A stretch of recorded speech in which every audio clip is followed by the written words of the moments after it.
जय हिंद साथियों। मैं रितेश कुमार। कल जो सेशन पढ़ाए थे उससे हम आगे लेके चल रहे हैं आप लोगों को। मैं ठीक हूँ, आशा करता हूँ कि आप लोग भी ठीक होंगे।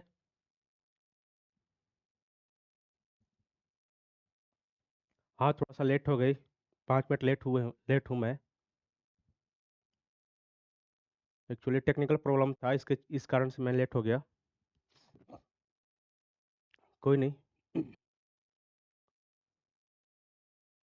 5 मिनट एक्स्ट्रा पढ़ा देंगे, कोई दिक्कत नहीं है। रोज तो 5 मिनट 7 मिनट एक्स्ट्रा हो ही जा रहा है, तो कोई नहीं। कल हम लोग क्या क्या पढ़े थे? तो कुछ सौर मंडल के बारे में हम लोग कुछ पढ़े थे, सौर मंडल के बारे में। तो सौर मंडल के बारे में हम लोग क्या पढ़े थे? तो सौर मंडल का हम लोग कल निर्माण निर्माण किए थे कि सौर मंडल का निर्माण कैसे कैसे हुआ है।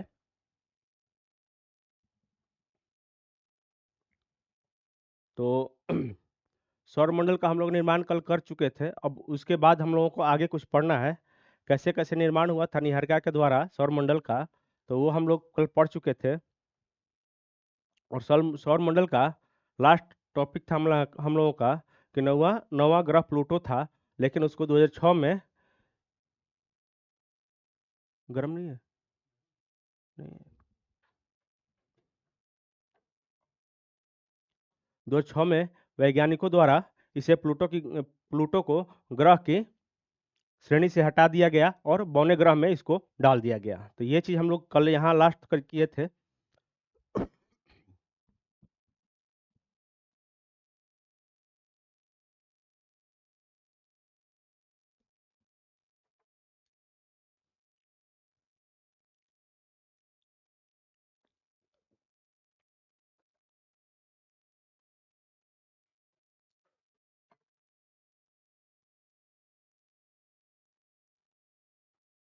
अब चलते हैं कुछ उससे आगे कि सूर्य का सबसे निकटतम ग्रह कौन सा है, ये देखते हैं। प्लूटो के बारे में कुछ लोग पढ़ लिए। प्लूटो के आंतरिक जानकारी के बारे में हम लोगों को नहीं पढ़ना है, उतना गहराई में नहीं जाना है, उतना भी उसके बारे में पता भी नहीं चला है। तो इस कारण उसको प्लूटो को यहीं तक रख सकते हैं, बौने ग्रह तक ही रहने देंगे। और कब निकाला गया है ग्रहों की श्रेणी से, ये एक याद रखना है, पॉइंट है 2006 में, याद रखना है। तो अब चलते हैं सूर्य के निकटतम 4 ग्रह। सूर्य से मतलब कि ऐसा क्या है कि जब हम सूर्य के बारे में हम कुछ पढ़ेंगे सूर्य के बारे में, तो उसके आसपास का क्षेत्र जो होता है,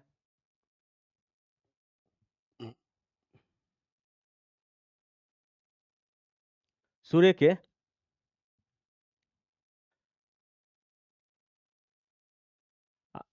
सूर्य के निकटतम 4 ग्रह होते हैं, निकटतम। और उसको आंतरिक ग्रह भी बोलते हैं या पार्थिव ग्रह भी बोलते हैं। इसलिए पार्थिव ग्रह इसको बोलते हैं ताकि ये किसी कठोर चट्टान से ये सब निर्मित है, पदार्थ से ये निर्मित है, या कठोर चट्टान से ये निर्मित है, या धातु से, किसी धातु से ये निर्मित है। इस कारण इसको हम लोग पार्थिव ग्रह बोलते हैं या आंतरिक ग्रह बोलते हैं। इसलिए कि जो आंतरिक ग्रह इसलिए बोलते हैं कि मंगल और बृहस्पति ग्रह जो है, इसके बीच में क्षुद्र ग्रह की एक पट्टी आती है, पट्टी पड़ती है। तो और क्षुद्र ग्रह के जितने भी अंदर ग्रह हैं, क्षुद्र ग्रह और सूर्य के बीच में जो भी ग्रह है, वो क्या होता है कि ठोस धातु से बना हुआ होता है करीब करीब। इस कारण इसको और जो क्षुद्र ग्रह के आउटर एरिया में है 4 ग्रह, वो है गैसीय ग्रह। तो इसको आंतरिक ग्रह इसलिए बोलते हैं कि ये अंदर है। और ये क्या बोलते हैं, इसको क्षुद्र ग्रह के अंदर है। और ये जो बाहर है, तो क्षुद्र ग्रह के बाहर जो 4 ग्रह है, वो उसको बाहरी ग्रह भी, बाह्य ग्रह भी बोलते हैं, इसको आंतरिक ग्रह भी बोलते हैं।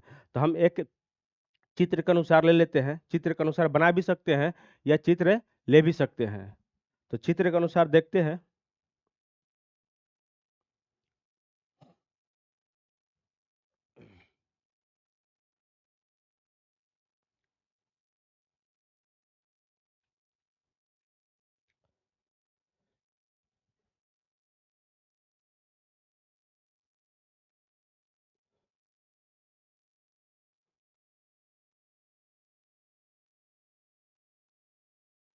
और इसके बारे में हम लोग एक एक करके डिटेल हम लोग पढ़ेंगे, कोई ये नहीं है। तो ये हमारा कौन सा हो गया, ये हमारा सूर्य हो गया। सूर्य। ब्रह्मांड का एक एक बात और याद रखिएगा, ब्रह्मांड का सबसे बड़ा पिंड कौन होता है, तो यही सूर्य होता है। ब्रह्मांड का सबसे बड़ा पिंड सूर्य, उसके बाद पृथ्वी बृहस्पति आएगी।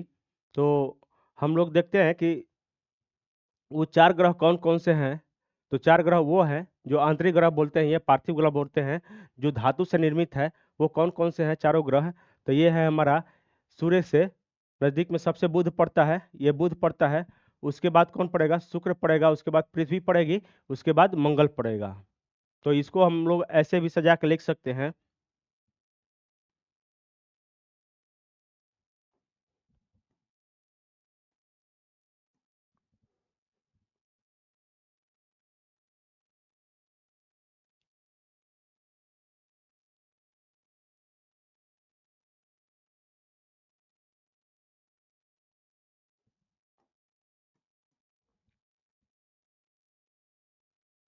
ये थोड़ा कम दिखाई देता है, इसके चरण मैं दूसरा ले जाऊं।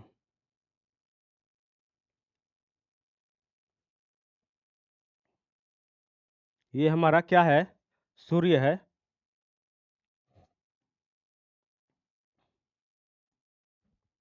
ये हमारा क्या है, तो सूर्य है। और सूर्य से आगे हम लोग चलेंगे तो यहाँ पे कौन सा ग्रह आ जाएगा, बुध। यहाँ पे बुध है, बुध ग्रह आ जाएगा। और यहाँ से आगे हम लोग चलेंगे तो कौन सा ग्रह आ जाएगा, शुक्र। शुक्र ग्रह। इसके बाद हम लोग आगे चलेंगे तो इसके बाद कौन सा ग्रह आ जाएगा, हमारी पृथ्वी।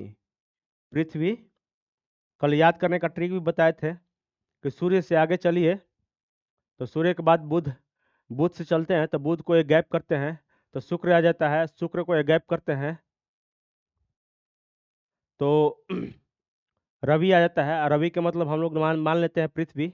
और पृथ्वी के बाद, रवि के बाद एक गैप करते हैं तो बुध, मंगल आ जाता है। और मंगल के बाद मंगल, और मंगल के बाद कौन सा आ जाएगा, बृहस्पति।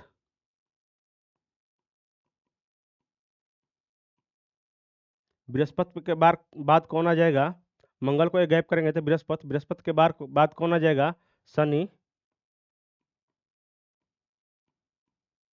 और शनि के बाद कौन आ जाएगा, अरुण। अरुण के बाद कौन आ जाएगा, यहाँ पे वरुण। ये हमारा सूर्य से दूरी के अनुसार ये है। सूर्य से दूरी के अनुसार, घनत्व के अनुसार दूसरा हो जाएगा इसमें, तो वो भी लिखवा देंगे। ये है सूर्य से दूरी के अनुसार है। ये सूर्य से दूरी के अनुसार ये हमारे आठों ग्रह है, 1 2 3 4 5 6 7 8।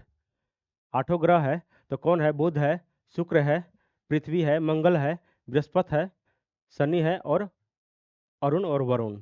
तो हमारा यहाँ पे क्या हो जाता है कि क्षुद्र बेल्ट पाया जाता है।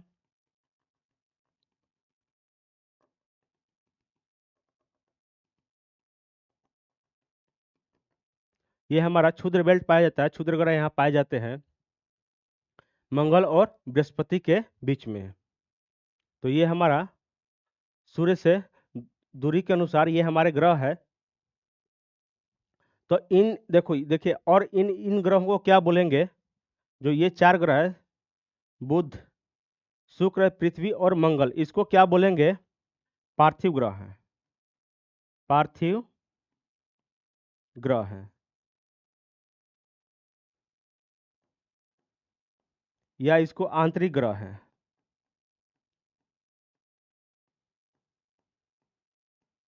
इसको आंतरिक ग्रह है। और इसको क्या बोलेंगे, इन चारों को क्या बोल सकते हैं, तो इन चारों को बोल सकते हैं जोबियन ग्रह बोल सकते हैं, या बाह्य ग्रह है, इसको बोलेंगे जोवियन ग्रह या बाह्य ग्रह है। बाह्य, देखिए जोवियन ग्रह जो है ना, ये अधिकांश यही वर्ड देता है, जोवियन ग्रह है, अधिकांश यही वर्ड देता है एग्जाम में। अधिकांश ये नहीं देगा, बाह्य ग्रह बहुत कम देता है, लेकिन जोवियन जोवियन नाम बहुत ज्यादा देता है एग्जाम में। कोई भी एग्जाम में ज्यादा उठा के देखिएगा कोई भी पेपर, तो जोवियन ग्रह के नाम से ही इसको जाना जाता है, अधिकांश वहां पे देता है लोग। तो जोवियन ग्रह का नाम याद रखना है हम लोगों को, तो इसके बारे में हम कुछ लिखवा सकते हैं, कोई दिक्कत नहीं है।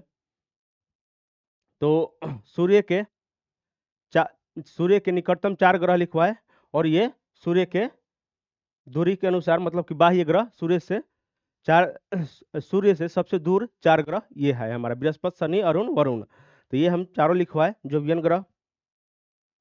इन चारों ग्रहों के आकार बड़े होने के कारण इसे ग्रेट प्लैनेट्स भी कहा जाता है। तो एक नया पेज लेते हैं और इसको डिटेल से हम लोग लिख सकते हैं।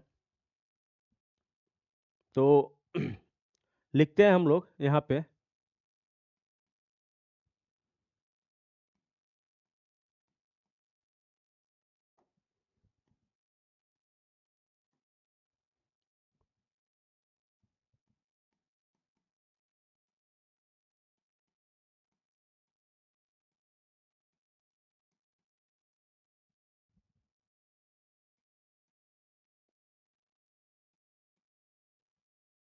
सूर्य से दूरी के सूर्य से दूरी के अनुसार ग्रह लिख सकते हैं यहाँ पे, या ऐसे लिख देते हैं इसको, सूर्य से सूर्य के निकटतम 4 ग्रह ऐसे लिख देते हैं।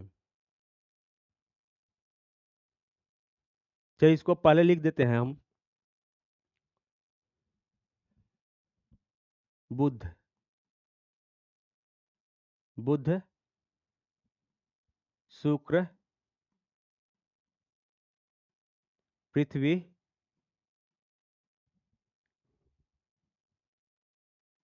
पृथ्वी के बाद क्या आ जाएगा, मंगल। शादी में अड़चन डालता है यही, पृथ्वी के बाद मंगल, मंगल के बाद बृहस्पति,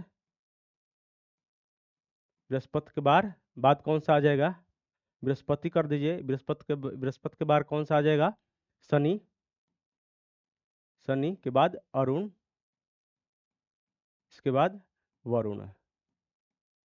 ये हमारा 8 ग्रह हो गया सूर्य से दूरी के अनुसार। और सूर्य के निकटतम 4 ग्रह इसको लिख देते हैं यहाँ पे। ये हो जाएगा सूर्य के निकटतम 4 ग्रह है।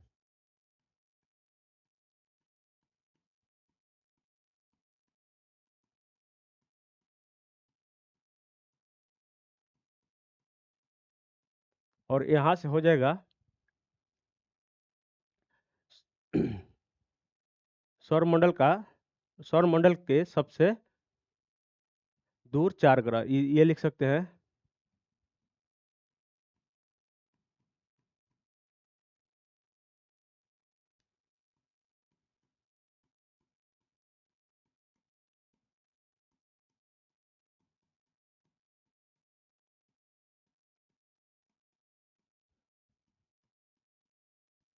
ये हमारा 4 ग्रह हो गया। तो सूर्य से सौरमंडल के सबसे दूर 4 ग्रह कौन सा है, बृहस्पति, शनि, अरुण, वरुण। इसका नाम क्या देंगे, नाम इसका दे सकते हैं यहाँ पे। नाम क्या है, इसका नाम क्या है, नाम क्या है, पार्थिव,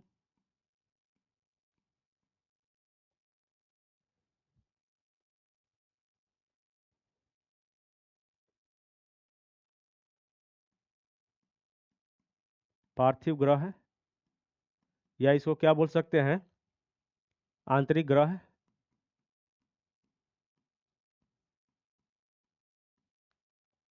इसको क्या बोल सकते हैं, जोवियन ग्रह।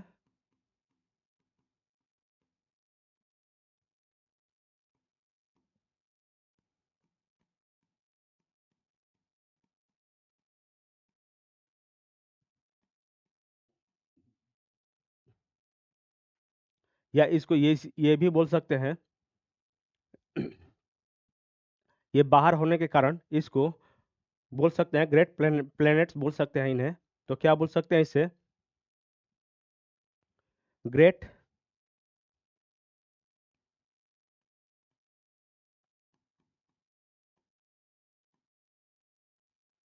क्या बोलते हैं? ग्रेट प्लैनेट्स इसको बोल सकते हैं। तो ये हमारा 4 ग्रह हो गया सूर्य के दूरी के अनुसार। और देखिए इसमें क्या होता है, शुक्र और शनि को छोड़कर, शुक्र और वरुण को छोड़कर, शुक्र और वरुण को छोड़कर अन्य सभी ग्रह क्या होते हैं, पश्चिम से मतलब कि अन्य सभी ग्रह सूर्य की परिक्रमा कैसे करते हैं। जैसे कि यहाँ पे हमारा सूर्य हो गया,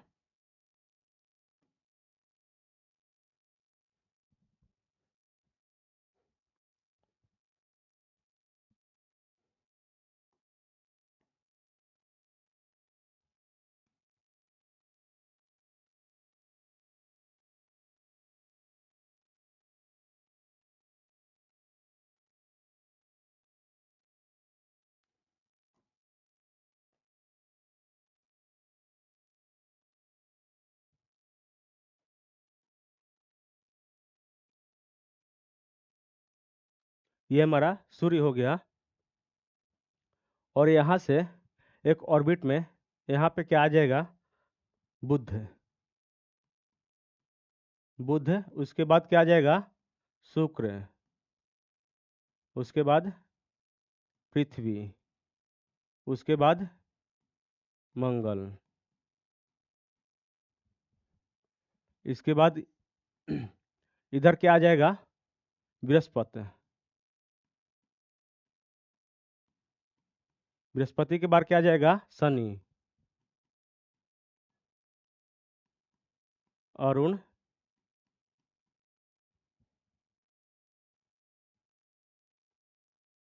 चीज को ऐसे ही कर देते हैं।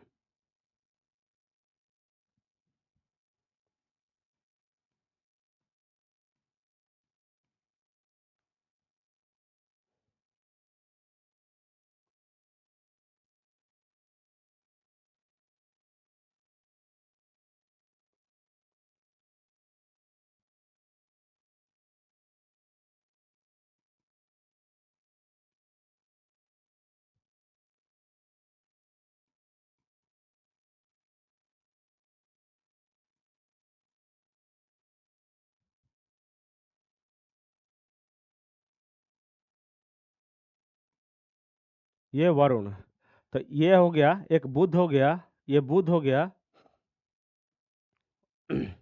बुध नहीं, इसको शुक्र एक हो जाएगा, शुक्र हो जाएगा, और एक वरुण हो जाएगा, ये वरुण। तो सारे ये ग्रह जो है, ये सब सूर्य के ऐसे चक्कर लगाते हैं एंटी क्लॉकवाइज,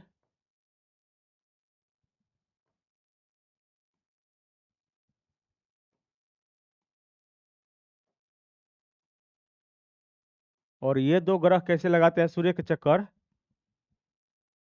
तो क्लॉकवाइज, मतलब घड़ी के दिशा में शुक्र और वरुण जो चक्कर लगाते हैं, कैसे लगाते हैं शुक्र और वरुण, तो क्लॉक घड़ी की दिशा में चक्कर लगाते हैं, सूर्य की परिक्रमा करते हैं। और जो 6 ग्रह बच गया, तो वो कैसे लगाते हैं, घड़ी के विपरीत दिशा में सूर्य का परिक्रमा करते हैं। तो इसको हम एक लाइन में हम लिख सकते हैं यहाँ पे, शुक्र और वरुण को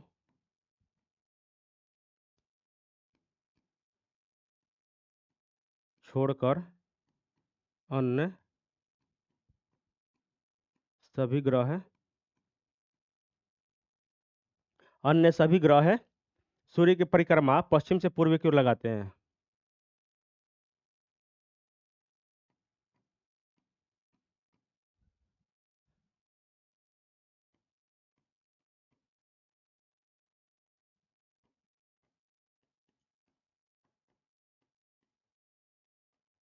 कैसे लगाते हैं, अन्य सभी ग्रह परिक्रमा पश्चिम से पूर्व की ओर लगाते हैं।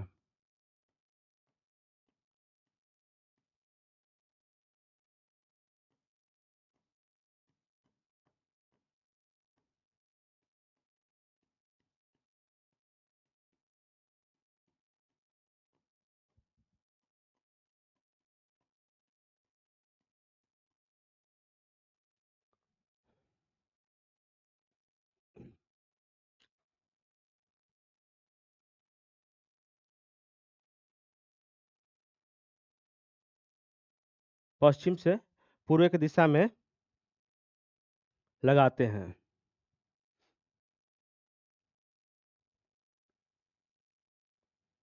तो ये हमारा क्या हुआ, सूर्य के परिक्रमा कैसे कौन कौन सा ग्रह लगाता है, ये हम बताया आप लोगों को।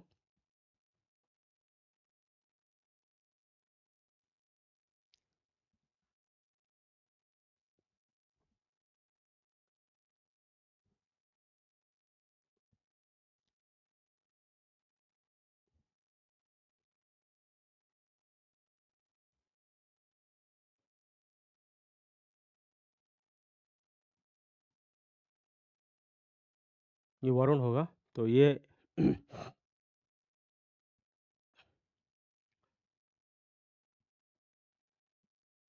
हाँ जी, ठीक है।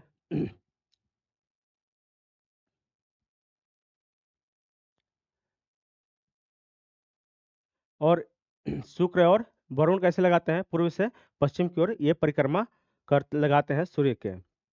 और यहाँ पे क्या होता है, शुक्र और वरुण के पास एक लिख सकते हैं यहाँ पे, शुक्र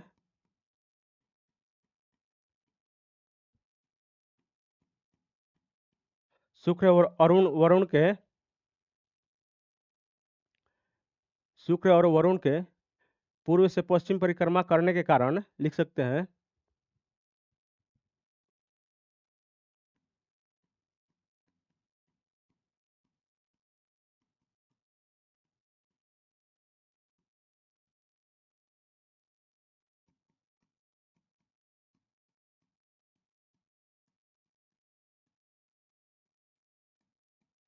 कारण यहाँ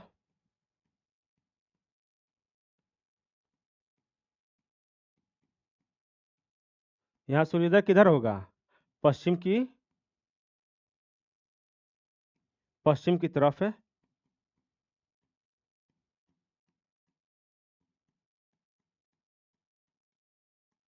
कहाँ होता है यहाँ पे, शुक्र और वरुण का, और वरुण के पास है सूर्योदय कहाँ पे होता है, पश्चिम की तरफ। यहाँ पे किस दिशा में होता है, तो पश्चिम की दिशा में यहाँ पे सूर्योदय होता है। ये हमारा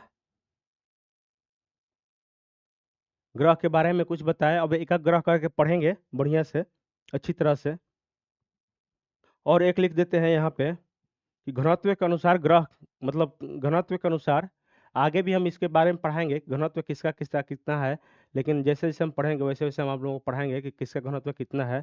तो घनत्व के अनुसार ग्रहों का क्रम लिख देते हैं यहाँ पे एक बार।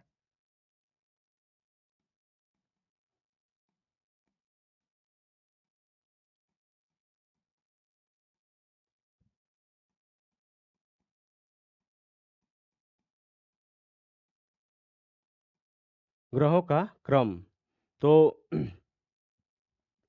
सबसे ज्यादा घनत्व किसका है, तो हमारी पृथ्वी का सबसे ज्यादा घनत्व है। किसका है, तो पृथ्वी का है। उसके बाद किसका है, बुध का है। बुध का है। उसके बाद किसका है, शुक्र का है। शुक्र का है। इसके बाद किसका है, शुक्र के बाद किसका हो जाएगा, मंगल का हो जाएगा। इसलिए कि सब पार्थिव ग्रह है ये चारों। उसके बाद आ जाएगा गैसीय ग्रह। गैसीय ग्रह में सबसे ज्यादा घनत्व किसका है, तो वरुण का है। वरुण वरुण का है। उसके बाद किसका आ जाएगा, बृहस्पति का आ जाएगा। बृहस्पति का। इसके बाद किसका आ जाएगा, बृहस्पति के बाद अरुण का हो जाएगा। अरुण अरुण का हो जाएगा। उसके बाद किसका हो जाएगा, एक बचा शनि।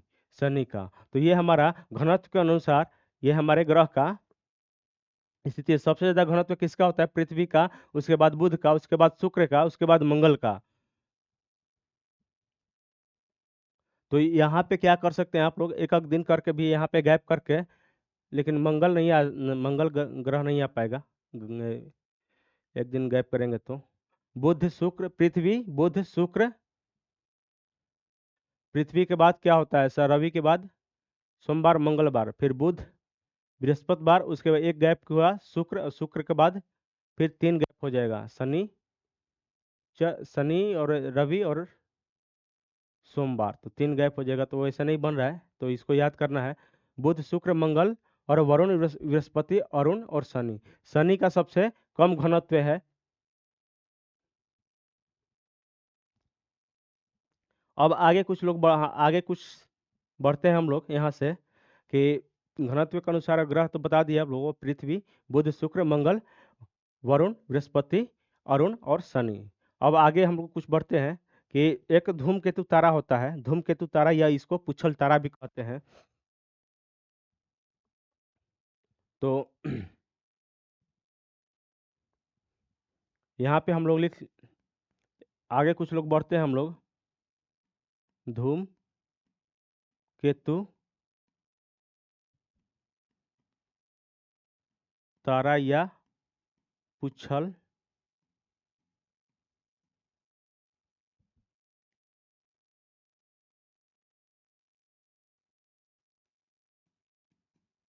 तारा, इसको क्या बोलते हैं?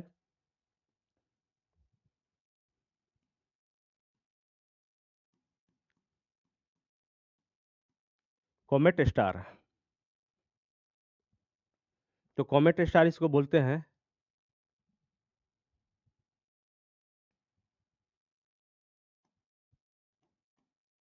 इसके बारे में हम लोग कुछ लिखते हैं, धूमकेतु तारा के बारे में समझते हैं कि धूमकेतु क्या है। यह एक खगोलीय पिंड होता है, खगोलीय मतलब कि ब्रह्मांड में एक ऐसा पिंड होता है जो बर्फ, धूल, गैस और अन्य चट्टानों के कणों से मिलकर ये बना होता है। क्या किससे किससे ये बना होता है? तो ये होता है बर्फ, बर्फ से ही तो बना होगा। उसके बाद गैस इसमें होगा, इसमें क्या होगा? धूल होगा, इसमें और क्या होगा? और चट्टाने, चट्टानों के कण से, ये चट्टानों के कणे होगी। तो ये चारों मतलब कि ऐसे पदार्थ से ये मिलकर बने हैं। गैस से भी मिलकर बना है, धूल से भी मिलकर बना है, और क्या बना है? बर्फ से भी मिलकर बना है, बर्फ, धूल, गैस और चट्टान के कण, या पदार्थ के कण से मिलकर ये बना होता है। सूर्य की गर्मी के गर्मी, सूर्य के गर्मी और सौर की वायु के कारण धूल और गैस नाभिक से दूर उड़ने लगते हैं। सूर्य के गर्मी और सौर्य वायु के कारण, सौर्य पे भी एक वायु होता है, तो उस कारण ये धूल और गैस नाभिक से दूर उड़ने लगती है, जिससे वो पूछ बन जाती है। यह पूछ हमेशा सूर्य के मतलब कि कहाँ होती है? विपरीत साइड होती है। तो जैसे ये हमारा हो जाएगा, ये हमारा सूर्य हो गया, ये हमारा सूर्य हो गया, और ये क्या होता है यहाँ पे इसकी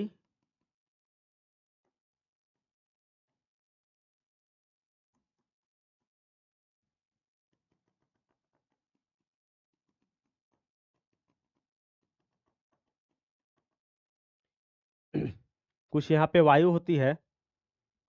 तो वायु के कारण ये क्या होता है कि ये सूर्य के गर्मी यहाँ भी होगा, गर्मी भी होगा यहाँ पे। तो ये क्या होता है कि एक तारा है यहाँ पे, ये तारा हो जाता है।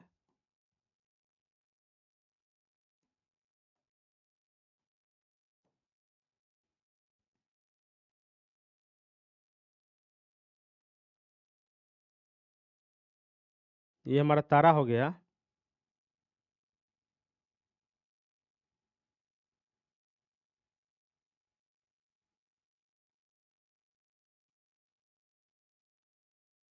ये हमारा तारा हो गया। क्या है ये? धूमकेतु। और ये हो गया हमारा सूर्य, सूर्य। तो ये क्या होता है इसमें कि ये किसी से बना होता है? तो ये बना होता है गैस, लिख देते हैं यहाँ पे। चित्र बनाकर जितना भी लिखिएगा ना आप लोग, चित्र चित्र के अनुसार, तो इसमें बहुत ज़्यादा फायदा होता है। क्या क्या मिलकर बना होता है ये, किस किस से? तो ये होता है धूल, गैस, धूल, बर्फ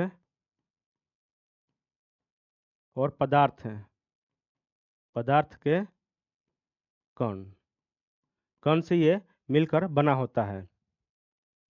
तो ये जब यहाँ पे गर्मी और इसकी सूर्य की गर्मी बढ़े, गर्मी से और इसकी वायु से क्या होगा कि जब इसमें क्या होगा कि जब ये धूल, इस कारण से जब ये यहाँ से गुजरेगा तो क्या होगा कि इस धूल और गैस, धूल और गैस क्या होगा कि इसको, मतलब कि इसको, इसकी वायु इसको पीछे ढकेल देगी और ये आगे बढ़ेगा। तो गुरुत्वाकर्षण के कारण, जैसे कि इसको इसको चक्कर लगाएगा तो ये गुरुत्वाकर्षण के कारण जब ये आगे बढ़ेगा तो यहाँ पे क्या होगा, धूल और गैस ये दोनों पीछे आ जाएंगे, पीछे आ जाएंगे। और पीछे आ जाएंगे तो ये एक पूछ की तरह इसका ये बन जाएगा, ये पूछ की तरह बन जाएगा। इस कारण इसका पुच्छल तारा, यही इसी कारण से इसका पुच्छल तारा नाम पड़ा है, कॉमेट स्टार। ये हमेशा सूर्य के विपरीत रहता है, ये सूर्य के विपरीत है, ये दिशा में होती है। तो ये हम धूमकेतु आपको समझाए, या पुच्छल तारा। तो देखिए एक तारा है इसी में, कौन सा? तो धूमकेतु तारा का एक नाम है, एक प्रकार का ये तारा है। तो हेली हेली धूमकेतु है इसका, हेली धूमकेतु एक तारा है, ये भी सौरमंडल का ही तो भाग है। तो ये भी क्या होगा कि सूर्य की परिक्रमा तो करेगा ही ये भी। तो सूर्य की परिक्रमा करेगा तो इसके कक्ष में जब भी जाएगा, ये इसी के कक्ष में है ही, तो ये क्या होगा कि इसके इसके गर्मी और वायु के कारण इसका गैस और धूल, गैस और धूल, यहाँ पे ये गैस, धूल पूछ बना है इसका गैस और धूल के कारण। तो ये क्या होगा कि धूल और गैस पीछे, घनत्व कम होने के कारण, इसका घनत्व कम होने के कारण धूल और गैस का, ये क्या होगा कि पीछे पड़े ये रह जाएगा, पीछे पीछे साइड रह जाएगा और एक पूंछ की आकृति बना लेगा, ये पूंछ की आकृति एक ये बना लेगा। तो इस कारण इसको पुच्छल तारा कहते हैं। और गैस, बर्फ, गैस, धूल, बर्फ और पदार्थ कण यहाँ इसमें शामिल होते हैं। तो ये तो हमारा ये धूमकेतु के बारे में समझाया कि धूमकेतु क्या होता है। एक नाम है हेली धूमकेतु। धूमकेतु का, धूमकेतु बहुत सारे ऐसे धूमकेतु तारे या पुच्छल तारे बहुत होते हैं, लेकिन एक अभी तक जितना भी अभी खोज खोज तो उतना नहीं हुआ है, जितना खोज हुआ है उसके बारे में हम बताते हैं। तो एक हेली धूमकेतु है, इसका क्या नाम है? एक हेली धूमकेतु।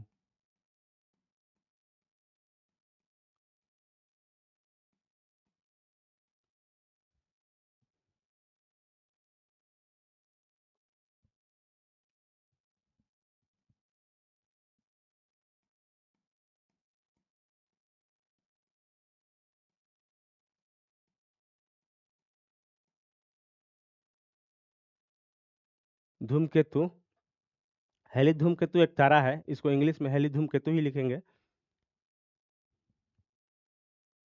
तो ये क्या करता है, ये 75 वर्षों में सूर्य की परिक्रमा करता है। क्या करता है? ये 75 वर्षों में ये जो है, एक मान लीजिए कि ये हेली धूमकेतु, इसको नाम दे देते हैं बाद में, हेली धूमकेतु, इसका यदि नाम देते हैं तो ये कितना दिन में सूर्य की परिक्रमा करेगा?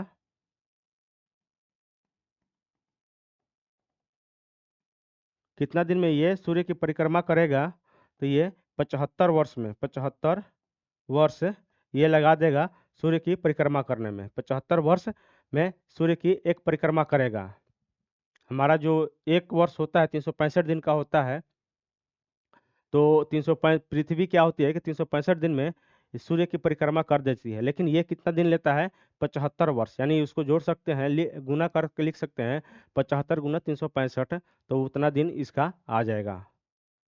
तो उतना दिन में ये सूर्य की परिक्रमा करते हैं। बट उतना बड़ा डाटा नहीं आता है, तो इस कारण हम लोग एक शॉर्ट डाटा याद रखेंगे। 75 वर्ष में ये धूमकेतु सूर्य की परिक्रमा करता है।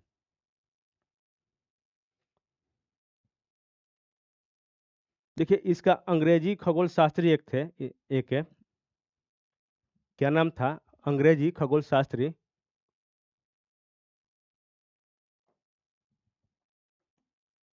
एक इसका नाम किसके नाम पे पड़ा है, तो एडम स्मिथ, एडम हेली के नाम पे पड़ा है। एडम,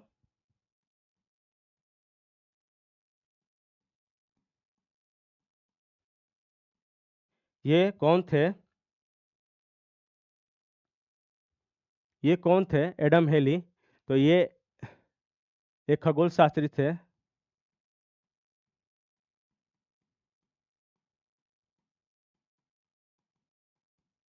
खगोल शास्त्री थे ये खगोल शास्त्री थे, और इन्हीं के नाम पे हेली धूमकेतु का नाम पड़ा है।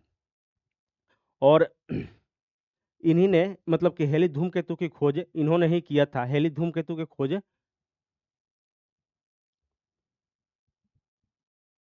इन्होंने क्या किया था,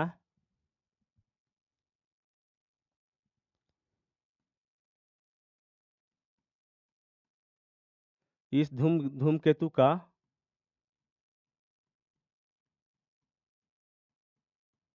खोज किए थे। ये इस धूमकेतु का एडम हेली ने हेली धूमकेतु को मतलब कि खोज किए थे।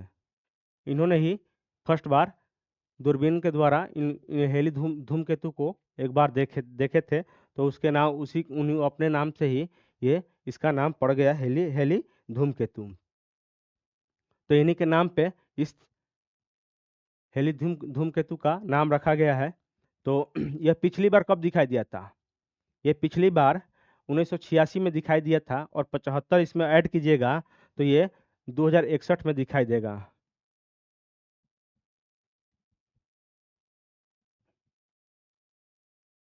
यह है पिछली बार,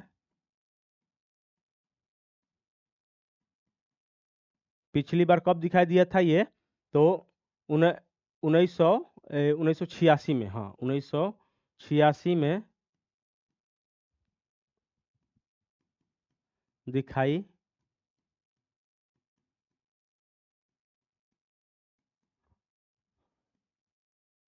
और अगली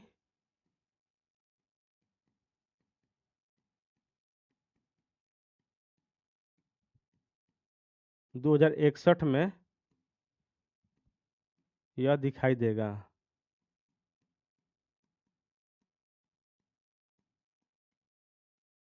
75 वर्ष में तो एक बार ये कर ही रहा है, तो सूर्य की परिक्रमा कर रहा है।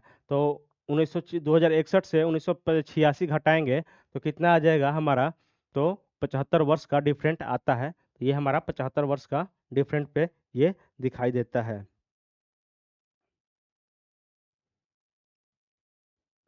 और देखते हैं इसमें कि हम लोग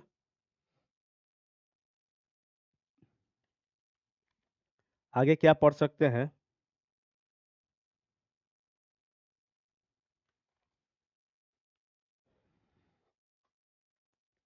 अब चलते हैं सूर्य की तरफ। हेली के बारे में कुछ पढ़े, अब हम चलते हैं हम लोग सूर्य की तरफ, कि सूर्य के बारे में हम लोग कुछ पढ़ते हैं। इसलिए कि पीछे तो हम सूर्य के बारे में पढ़ा नहीं, अभी तो सौरमंडल ही पढ़ रहे थे। तो सौरमंडल में जो जो ग्रह है उसका थोड़ा सा नाम दे दिए, और अब आते हैं सूर्य को डिटेल पढ़ते हैं हम लोग। करीब करीब एक क्लास लग जाएगा पूरा सूर्य के, या एक से दो भी क्लास, दो दूसरा क्लास भी हो सकता है सूर्य के बारे में पढ़ने में। तो सूर्य यहाँ पे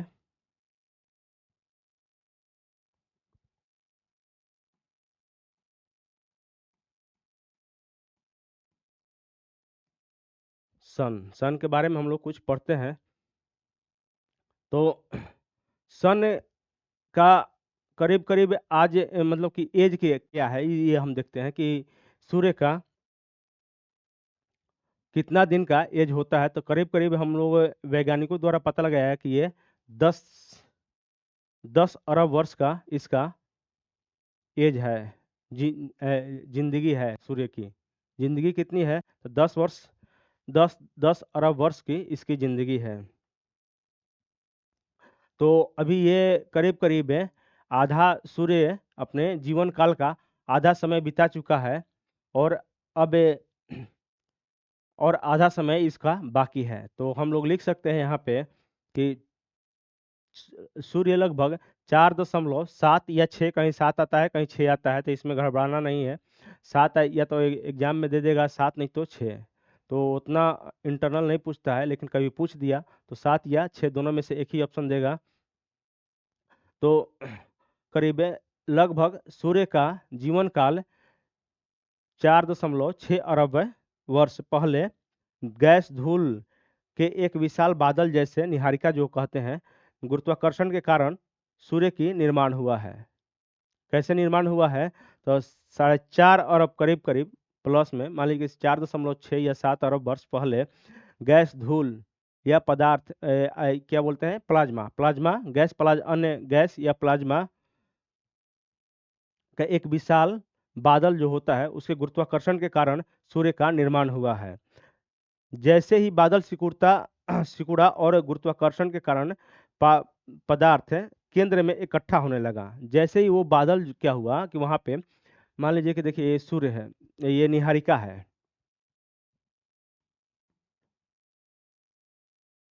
ये निहारिका है, इसमें बादल कुछ भी हो सकता है, निहारिका कोई आकार नहीं होता है। तो ये इसमें बादल हो जाएगा, धूलकण हो जाएगा, ये निहारिका है, ये निहारिका है। तो इसमें क्या है कि एक धूलकण बादल और अन्य गैस इसमें शामिल है। तो ये कितना, तो आज से साढ़े मतलब कि आज से या 4.7 लिख सकते हैं यहाँ पे, 4.7 अरब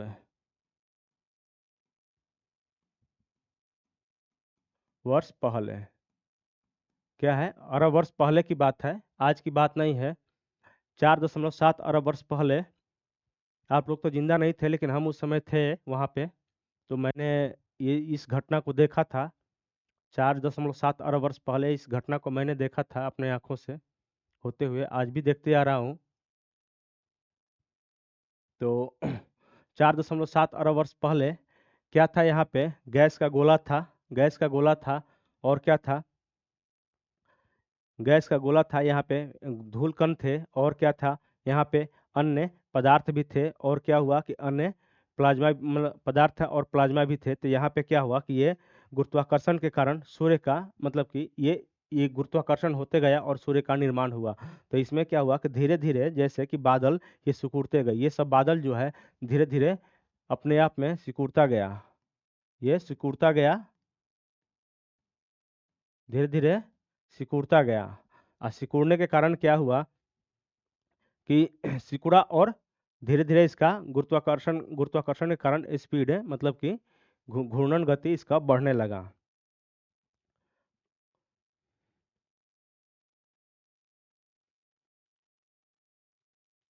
गुरुत्वाकर्षण के कारण क्या हुआ कि घूर्णन गति का स्पीड बढ़ने लगा, और पदार्थ केंद्र में इकट्ठा होने लगे। क्या हुआ कि घूर्णन करने लगा तो ये पदार्थ केंद्र में इकट्ठा होने लगे, गुरुत्वाकर्षण के कारण होने लगा। और ताप ब- ताप दाब और घनत्व के कारण क्या हुआ इसमें, जैसे कि ये क्या होगा कि जैसे यहाँ पे ये इकट्ठा होगा, कोई चीज इकट्ठा होगा, तो वो क्या होगा कि घनत्व उसका ऑटोमेटिक बढ़ेगा। यदि घनत्व बढ़ेगा तो ताप भी बढ़ेगा, और ताप बढ़ेगा ताप भी बढ़ेगा, और दाब बढ़ेगा तो घनत्व बढ़ेगा। पहले तो दाब बढ़ा, उसके बाद घनत्व बढ़ा, और घनत्व बढ़ने के बाद फिर उसमें ताप भी बढ़ जाएगा। ताप उत्पन्न हुआ, ताप इसमें जैसे कि गुरुत्वाकर्षण के कारण जब इकट्ठा होने लगा तो इसमें दाब बढ़ेगा, दाब बढ़ने के कारण घनत्व भी बढ़ेगा इस गोले का, और गोले का घनत्व बढ़ने के कारण इसमें ताप भी होगा अधिक है, ताप भी अधिक हो जाएगा।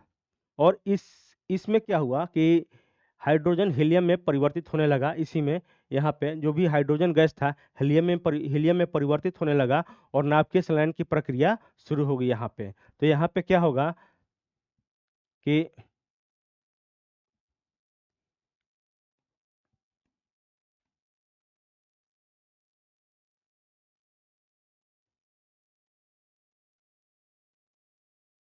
ये हमारा सूर्य का दूसरा रूप है। तो मान लीजिए कि यहाँ पे तो घनत्व कम रहेगा, यहाँ पे घनत्व तो कम है ना, यहाँ पे तो घनत्व कम है। अब जब जैसे जैसे ये सिकुड़ेगा तो ये सेकंड में क्या होगा कि यहाँ पे क्या आएगा कि इसका घनत्व बढ़ जाएगा और दाब भी बढ़ेगा और ताप भी बढ़ेगा। तो यहाँ पे घनत्व, दाब, दाब, ताप और घनत्व तीनों बढ़ा ये हाई ऊंचा उच्च होने लगा। दाब ताप और घनत्व जब ऊंचा होने लगा, इसको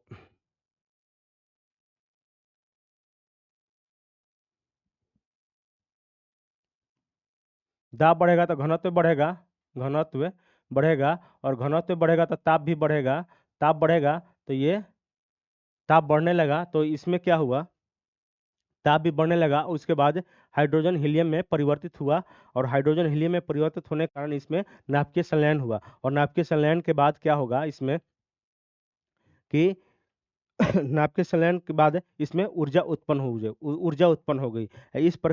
इसी प्रक्रिया से सूर्य का जन्म हुआ। इस प्रक्रिया से, ये जो हम प्रक्रिया बताए, इस प्रक्रिया से सूर्य का जन्म हुआ।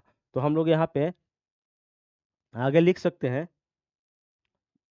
ये सौरमंडल का सबसे बड़ा पिंड है, पहले भी बताए थे अभी भी बता रहे हैं। तो हम लोग लिख सकते हैं इसमें, क्या लिख सकते हैं इसमें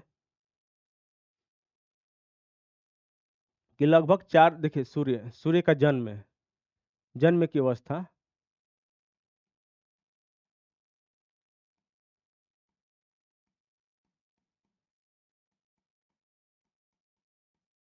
सूर्य का निर्माण कर सकते हैं यहाँ पे कैसे हुआ है।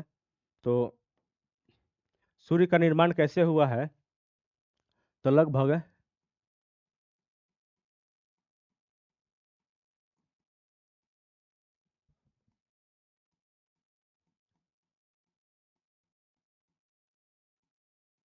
लगभग 4.7 अरब वर्ष पहले गैस, लिख सकते हैं यहाँ पे गैस, धूल, गैस धूल और क्या लिख सकते हैं, और अन्य पदार्थ, अन्य पदार्थ,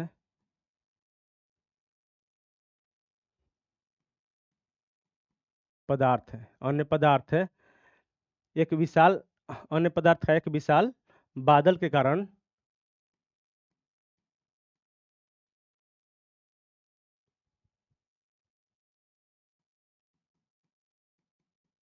विशाल बादल के कारण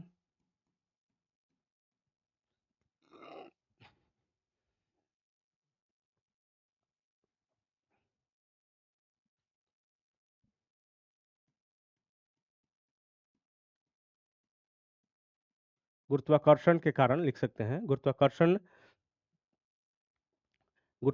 के कारण सूर्य का निर्माण हुआ था।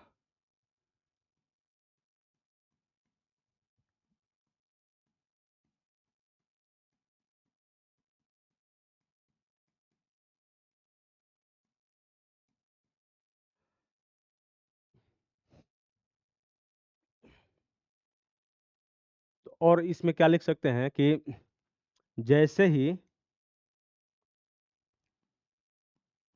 जैसे ही बादल, बादल मतलब वहां पे जो धूल कण गैस है, धूल है गैस है और क्या है, अन्य पदार्थ हैं, तो वो सब बादल के तरह जैसे ही बादल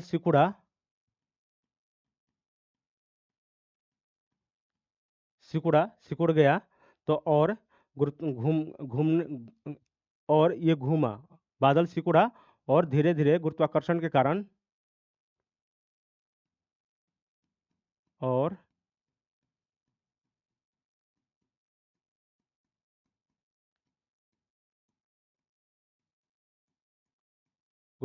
के कारण घूमने लगा,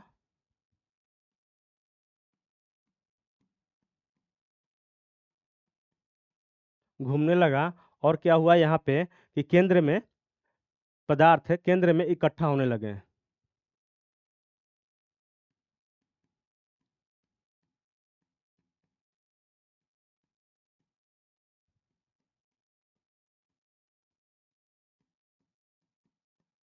इकट्ठा होने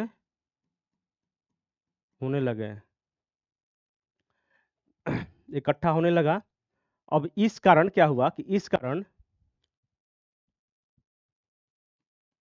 इस कारण यहाँ पे क्या हुआ, इस कारण क्या हुआ यहाँ पे कि दाब बढ़ेगा, इकट्ठा होगा तो दाब बढ़ेगा। दाब बढ़ेगा और दाब बढ़ने के बाद क्या होगा, यहाँ पे घनत्व ही बढ़ेगा। घनत्व ही बढ़ेगा इसमें, और घनत्व बढ़ने के बाद ताप भी बढ़ेगा। ताप भी बढ़ेगा इसमें। तो दाब, घनत्व और ताप भी बढ़ा इसमें। ताप बढ़ने के कारण क्या हुआ इसमें कि नाभिकीय संलयन की प्रक्रिया शुरू हो गई।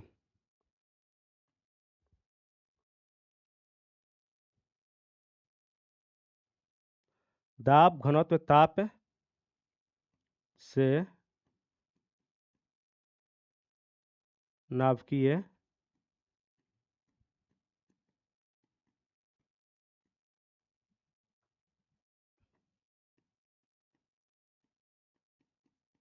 क्रिया शुरू हुई। शुरू शुरू हो गई, इसमें शुरू हुई। तो क्या हुआ कि गुरुत्वाकर्षण के कारण घूमने लगा ये पदार्थ, और पदार्थ के केंद्र में और पदार्थ जो भी थे इस केंद्र में इकट्ठा होने लगे। इस कारण दाब, घनत्व, ताप से नाभिकीय संलयन की प्रक्रिया होना शुरू हो गया। तो अब क्या हुआ कि शुरू हुई, और क्या हुआ इसमें कि जिसमें हाइड्रोजन हीलियम में परिवर्तित होने लगा। यहाँ पे लिख सकते हैं जिससे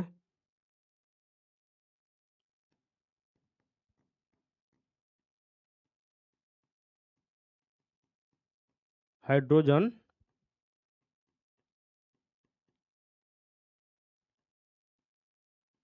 हाइड्रोजन हीलियम में परिवर्तित होने लगा।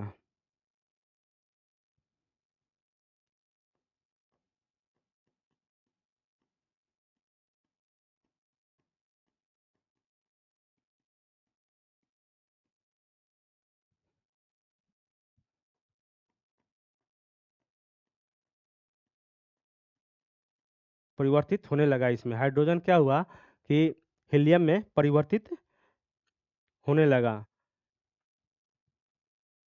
और भारी मात्रा में क्या हुआ, यहाँ से ऊर्जा उत्पन्न हुई। क्या हुआ यहाँ पे, और भारी मात्रा में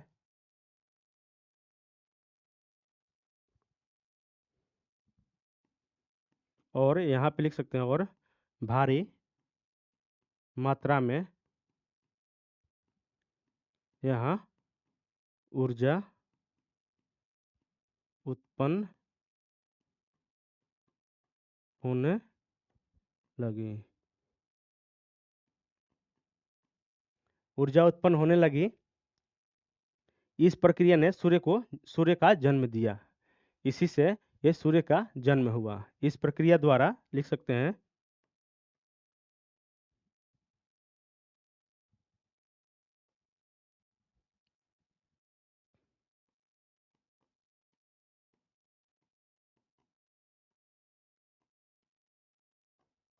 इस प्रक्रिया से सूर्य का जन्म इस प्रक्रिया से सूर्य का जन्म हुआ। तो हम सूर्य का यहाँ पे जन्म करा दिए। सूर्य यहाँ पे हम बना दिए। सूर्य यहाँ पे हम बना दिए। क्या बनाए, ये सूर्य।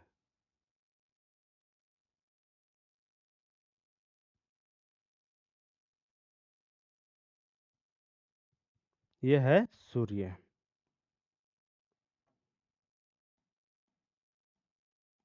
सूर्य का जन्म हुआ कितना वर्ष पहले, 4.7 अरब वर्ष पहले हमारा सूर्य का जन्म हुआ। तो तो और इसके बारे में हम लोग कुछ लिख सकते हैं आगे। तो हम क्या लिखवाए, लगभग 4.7 अरब वर्ष पहले गैस, धूल या अन्य पदार्थ का एक विशाल बादल थे जिसे निहारिका कहते हैं। और गुरुत्वाकर्षण के कारण सूर्य का मतलब इसी गुरुत्वाकर्षण के कारण, इसी बादल के गुरुत्वाकर्षण के कारण सूर्य का निर्माण हुआ। जैसे ही बादल सिकुड़ा और गुरुत्वाकर्षण के कारण घूमने लगा, तो अब पदार्थ केंद्र में इकट्ठा होने लगे।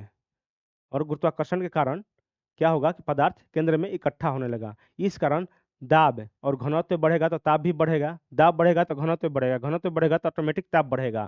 तो ताप से नाभिकीय संलयन की प्रक्रिया शुरू हुई, जिससे हाइड्रोजन हीलियम में परिवर्तित होने लगा और भारी मात्रा में यहाँ ऊर्जा उत्पन्न होने लगी। इस प्रक्रिया से सूर्य का जन्म हुआ।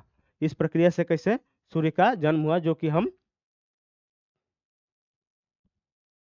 पिछले इस चित्र के अनुसार हम आप लोगों को समझाए समझाए हैं। देखते हैं कोई चित्र होगा तो।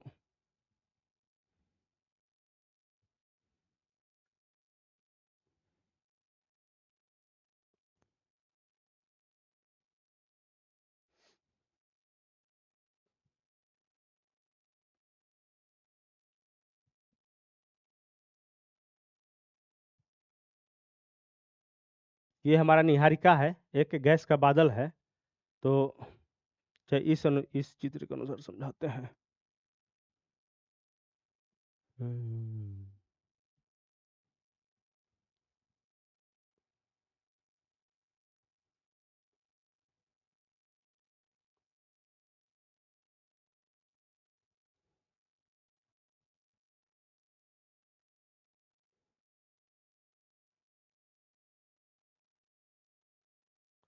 देखिए क्या है यहाँ पे, ये हमारा निहारिका है, ये हमारा निहारिका है जो कि हम यहाँ पे इसको बनाए हैं। ये हमारा निहारिका है जो कि हम यहाँ पे इसको बनाए हैं। इसमें क्या हुआ कि जब धूल कण और गैस जो कुछ भी है, इसमें बहुत सारा एक बादल टाइप है, धूल कण गैस अन्य गैस का एक बादल है ये। अब ये धीरे धीरे क्या हुआ कि गुरुत्वाकर्षण के कारण इकट्ठा होने लगा, और इकट्ठा होने के कारण इसमें इसमें क्या हुआ कि दाब बढ़ने लगा और ताप भी बढ़ा। दाब बढ़ेगा तो घनत्व बढ़ेगा, घनत्व बढ़ेगा तो ताप भी बढ़ेगा। और ये घूर्णन की प्रक्रिया घूर्णन की प्रक्रिया ये शुरू कर दी। ये सब चीज़ बढ़ने के कारण दाब, घनत्व और ताप बढ़ने के कारण इसमें घूर्णन घूर्णन की प्रक्रिया शुरू हो गई। और धीरे धीरे घूर्णन की प्रक्रिया इतना शुरू हुई कि जितना भी यहाँ पे ठोस पदार्थ थे इकट्ठा हो गए, ठोस पदार्थ इकट्ठा हो गए। जो भी गैस था, हाइड्रोजन है या और अन्य गैस है, तो ये सब होने के लगा। तो इस कारण क्या हुआ कि बादल सिकुड़ा और ये सब गुरुत्वाकर्षण के कारण पदार्थ केंद्र में इकट्ठा होने लगा। और दाब ताप और दाब दाब क्या बोलेंगे इसको, पहले दाब बढ़ेगा, फिर घनत्व बढ़ेगा, उसके बाद ताप बढ़ेगा। ताप बढ़ने के कारण नाभिकीय संलयन की प्रक्रिया शुरू हो गई। और नाभिकीय संलयन की प्रक्रिया जब इसमें शुरू हुई, तो क्या हुआ कि हाइड्रोजन हीलियम में बदलने लगा। हाइड्रोजन